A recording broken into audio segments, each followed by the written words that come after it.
Rahayu, Rahayu, Rahayu. Rahayu. Oh, Gus Anwar, luar biasa. Sugeng Dalu. Sugeng Dalu. Pemirsa Cahaya Batin, malam ini semakin syahdu, semakin malam, semakin terasa betul bagaimana pemahaman kita terhadap pintu gerbang kesadaran bangsa menuju Indonesia Jaya Sakti, prinsip-prinsip dan tujuan besarnya. Nah, yang kedua, bagaimana pertemuan kita dan pembahasan kita di dalam Cahaya Batin, saya, Cak Monyong, tetap ingin memberikan spirit besar bahwa password yang selalu kita sampaikan, wong Jawa ojo nganti lali karo Jawane. Oh iya, Jawa ojo nganti lali karo Jawane. Nah, bagi rokoknya ya Mas ya. Nggih, kadang-kadang nggih. Nggih. Setunggal mawon, 2000. Baik pemirsa, ini memang luar biasa. Kita menghadirkan narasumber yang milenial, ya milenial, muda, tampan, tua rasa muda, dan terus terang beliau adalah sahabat dan kawan buat saya yang menjadi inspirasi dalam setiap pertemuan Cahaya Batin. Nah, kali ini kita akan masuk kepada aksara ke-17, yaitu aksara Go. Nah, kita akan menuliskan dulu sebelum saya kepada Gus Anwar, yaitu tentang aksara Go.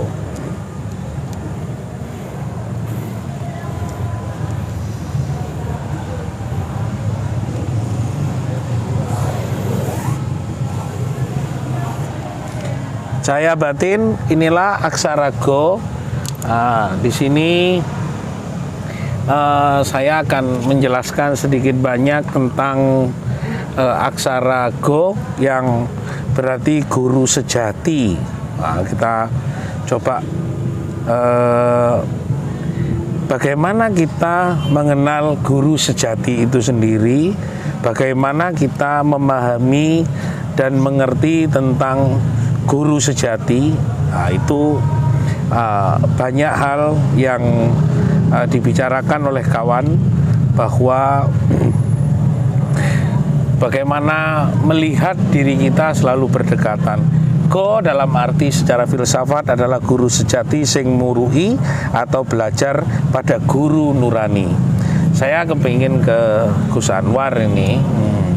Iki Kanjeng Prabu Panembahan Gu Anwar. Nah, ini Kanjeng Prabu, saya ini bagaimana kita memahami tentang guru sejati atau guru nurani. Monggo.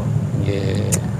Rahayu, selamat malam seluruhnya sebangsa setanah air. Ini malam minggu di situs Joko Dolok Prabu Kertanegara di Surabaya. Menanggapi perihal guru sejati, hal ini sering terdengar. Hampir setiap orang mungkin sudah tahu istilah atau kata-kata guru sejati. Untuk mengerti dan memaknai guru sejati memang tidak gampang, Mas. Ya, tidak gampang, juga tidak sesederhana kita ngomong seperti kalimatnya yang sederhana. Ya. Guru sejati. Guru sejati setiap orang sudah punya sebenarnya guru sejati yang ada dalam diri, yang membimbing kita mulai sejak kita dari alam kandungan hingga keluar dari gogarbo ibu. Sudah ada salah satu bentuk contohnya, kita belum bisa berbicara pun seluruh bayi di dunia ini punya satu bahasa yang universal, yaitu tangisan. Ya. Tangisan itu spontan ibu kita bisa merasakan atau dalam arti menebak-nebak maknanya. Kadang mungkin anak saya lapar atau anak saya haus atau buang air kecil atau buang air besar. Itu sebenarnya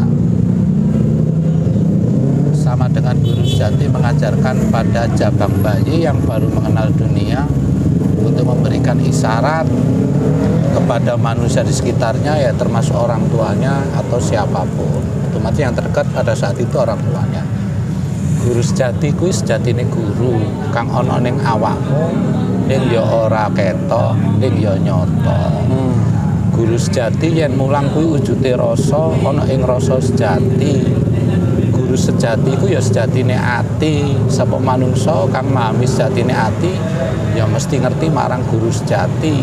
Bab ati bukan berarti hati dalam bahasa biologis seperti organ dalam manusia, tapi ati pemahaman dari atma sejati. Atmo sejati. Atma kuwi yen wong Jawa ngarani mungkin sukma, mungkin roh, istilah-istilahnya. Sejati itu yang sebenarnya setiap orang sudah punya dan sudah ada, tapi tidak semua orang bisa mengenalnya atau bisa mengetahui perwujudan yang sebenarnya dari guru sejati kita.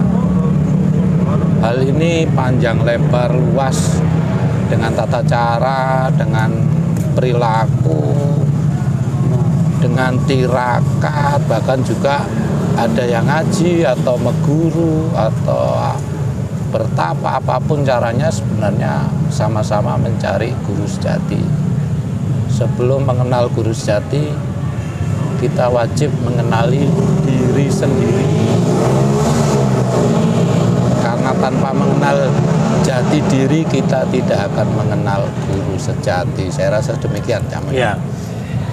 Penjelasan tadi konkret, tapi saya akan coba menggiring dan menggali lagi dari Mas Anwar. Biasanya pada tingkatan umur berapa sih orang mulai belajar menginjak untuk bisa memahami atau mengenali tentang guru sejati? Fase dalam usia manusia atau umur sebenarnya tidak ada fase atau tidak ada ketentuan harus dimulai dari kapan dan usia berapa. Tetapi semakin meningkatnya kedewasaan, cara berpikir, dan rasa ingin tahu, mengetahui keberadaan Tuhan, biasanya setelah orang menikah. Umur berapa kira-kira? Menikah, kita tidak bisa tahu usianya. Kira-kira biologis? Umum ya 25 tahun. 25 tahun. Atau selawe.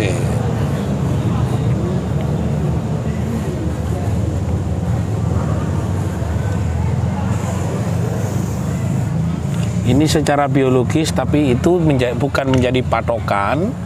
Saya menyampaikan, saya setuju dengan Mas Anwar, menyampaikan bahwa kira-kira secara biologis itu di umur 25 mulai orang-orang bisa belajar atau mengenali atau mulai datang wahyu guru sejati akan mulai menempa, mengenalkan, mengenali dan terus kan Mas Anwar, ini mulai dari umur 25 biasanya iya. Peristiwanya seperti apa? Dimulai dari pernikahan pada saat umur usia 25 tahun, seorang lelaki akan mencari pasangannya perempuan ataupun sebaliknya.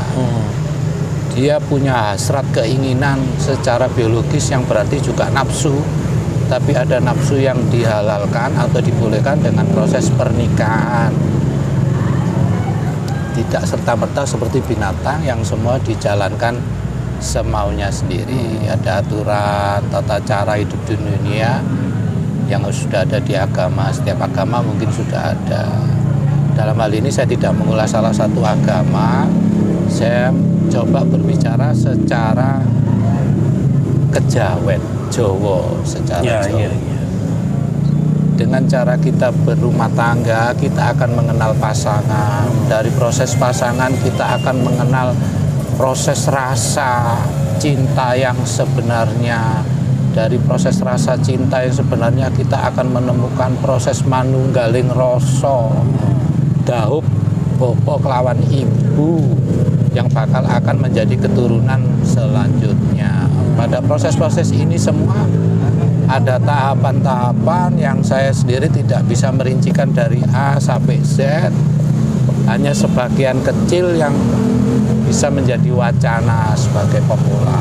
Ya, ya. Untuk memulai maksudnya. Tidak ada pemula dalam proses pencarian guru sejati. Semua senior. Cuma untuk memulai, bukan pemula ya, memulai mungkin lebih bijak setelah kita rumah tangga, karena kita sudah mengenal rasa diri kita sendiri atau rasa pasangan kita. Walaupun tidak 100% rasa itu benar, tapi kan sudah berusaha untuk mencari yang sebenarnya, yang sejati. Itu salah satu bentuk cara mengenal atau mencari guru sejati yang ada dalam diri masing-masing manusia. Dan guru sejati itu satu, walaupun manusia sebanyak sealam semesta ini, gurunya tetap satu dan bisa dikatakan sama.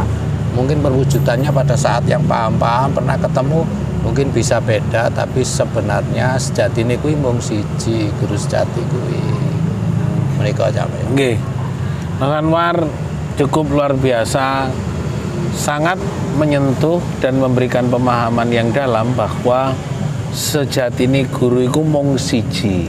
Nah, setelah umur 25 mulai atau menikah, mengalami sebuah proses pencapaian untuk mengenali guru sejati. Pada tingkat umur berapa Pak Anwar biasanya orang itu mulai menep, mulai merasakan betul? Karena ini memulainya setelah menikah. Biasanya sudah berumur berapakah orang-orang tersebut mulai merasakan betul, dituntun dengan kedalaman dan keyakinannya? Fasenya kalau menurut saya pribadi per 10 tahun ya istilahnya. Mungkin per 10 kalau, tahun berarti ya, 35 kira-kira 10 ya. 10 tahun pertama, jadi antara 25 sampai 35, 10 tahun Iya, pertama. 35. Oke.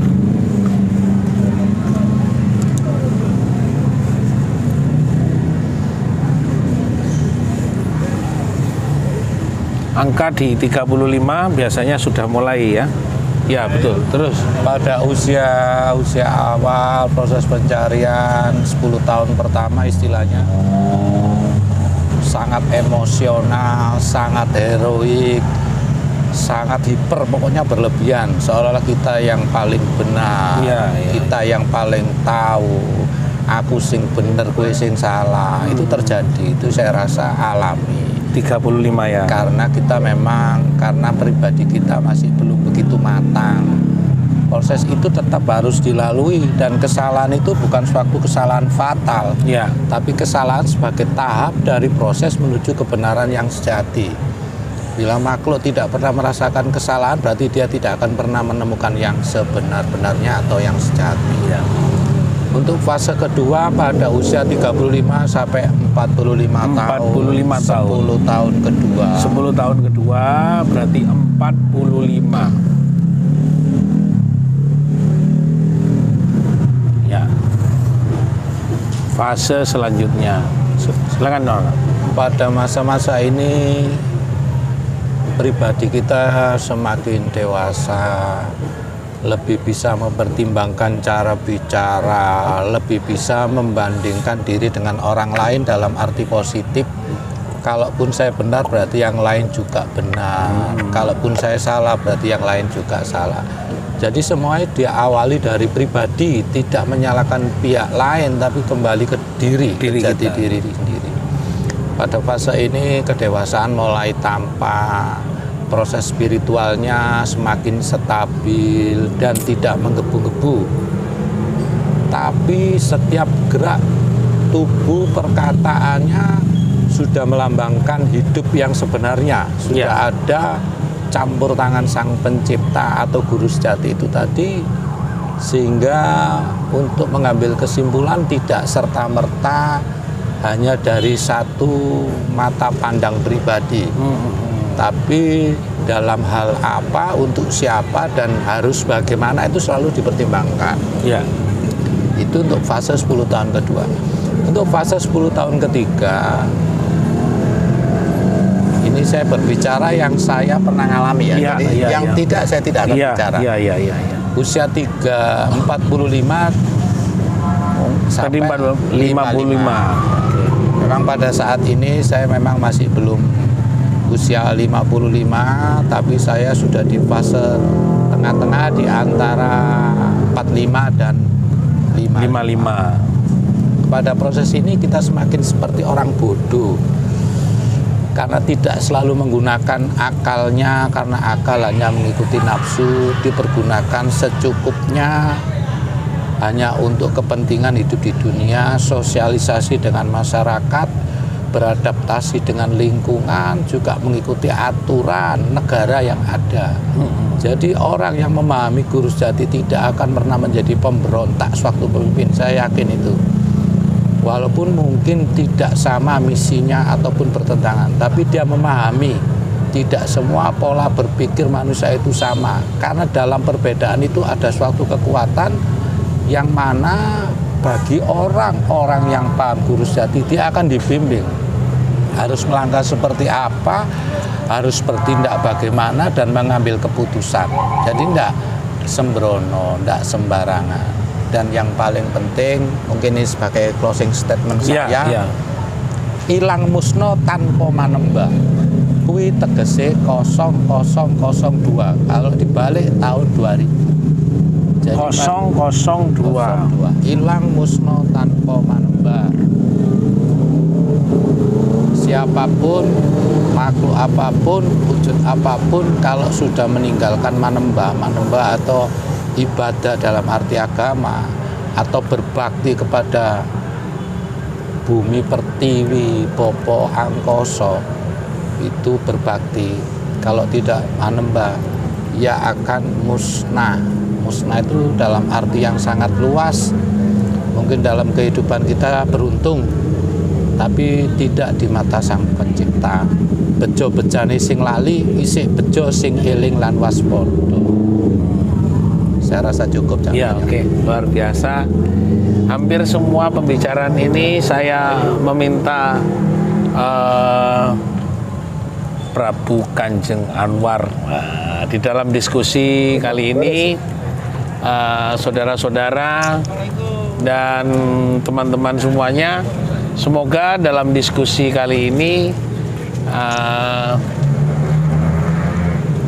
cahaya batin memberikan sebuah instrumen sadar bahwa tahapan yang disampaikan oleh Mas Anwar mulai dari 25 menuju ke 35, ke 45, ke 55, dan masa itu akan menjadi 002.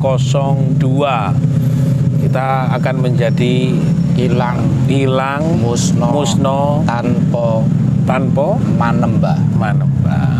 Kalau dibalik menjadi tahun 2000-an.